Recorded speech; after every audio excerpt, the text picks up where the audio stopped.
নমস্কার বন্ধুরা, আজ আমি এই শাকটির সাথে আপনাদের পরিচয় করাবো। এই শাকটির নাম হচ্ছে পুনর্বা শাক। এই শাকটির পাতার ওপরের দিকটা সবুজ রঙের আর উল্টো দিকটা একটু সাদা ধরনের হয়ে থাকে, আর পাতার চারপাশটায় একটা মেরুন রঙের বর্ডার থাকে।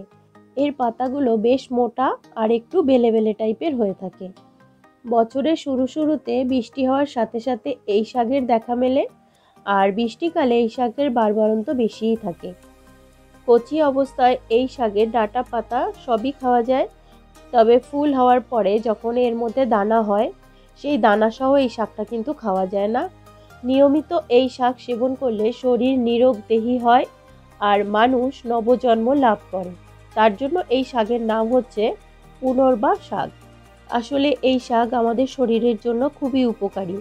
একটি গাছের শিকড় আমি দেখাচ্ছি, দেখুন বন্ধুরা, এর শিকড়ও কিন্তু জন্ডিসের জন্য ওষুধ হিসাবে ব্যবহার হয়।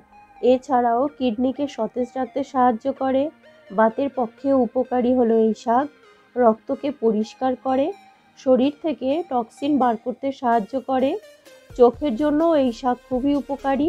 এছাড়াও লিভারকেও সুস্থ রাখতে সাহায্য করে এই শাক।